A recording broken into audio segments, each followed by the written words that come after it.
Much. Turning now to renewable energy, President Obama has called for the U.S. to double its use of renewable energy. And ITC Holdings has already jumped on his bandwagon.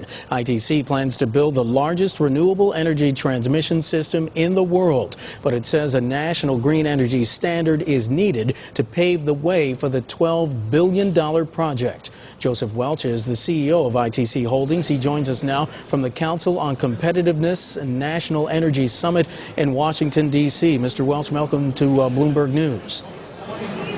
Good afternoon. How's everyone? Very well, sir. Thank you very much. $12 billion. How are you going to finance that? Well, ironically, the easiest thing to do is to finance it. From the time that we've announced it to today, I literally have banks, all the major banks in the United States have come forward and said that they'd like to participate. Of course, we'd have to go out and sell equity. But our major want is to partner with all of the other utilities who Green Power Express affects and get them to become partial owners of that alongside with us and make this a truly a jointly owned facility for the good of the region. Are these utilities on board? Some. We have announced some that have come on board. We're in discussions with others, and as with anything this size, everybody keeps wanting to see more. Now, we should mention also you're on a panel this afternoon. That's one of the reasons we wanted to talk to you today. It's called Clearing Obstacles to a National Transmission Superhighway and a Smart Grid. So tell us, what obstacles do you think actually need to be cleared? Well, the first one, and it's the one that probably we'll never be able to legislate away, is just parochialism.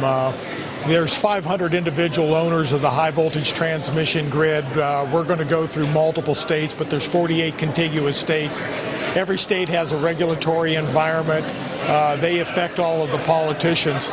So at the top of the list, we've got to get everyone on the same page that we need to go become an energy independent country and move in that direction for the good of the country. Secondly, once we could get them all together, then what we would need to have is the development of an independent planning authority, and people have testified to this, and we simply just don't have it in the United States. What's the likelihood that kind of authority would be created? I hope it's high. We certainly have made the problems known of what we have today.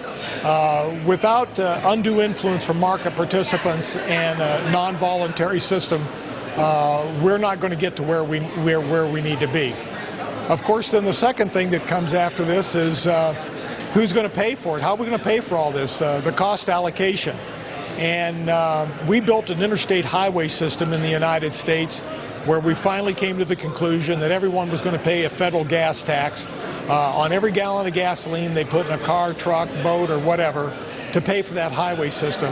We believe a uniform kilowatt-hour surcharge for all kilowatt-hours consumed in the United States should be assessed to pay for all of the renewable energy resources and also for all of the transmission it takes to support them. Right. And then the last on my wish list is federal backstop siting authority. We can get the costs right, we can get the planning right, but if we can't site it and build it, we're nowhere. Joseph Welch, the CEO of ITC Holdings, joining us from Washington. Mr. Welch, thanks.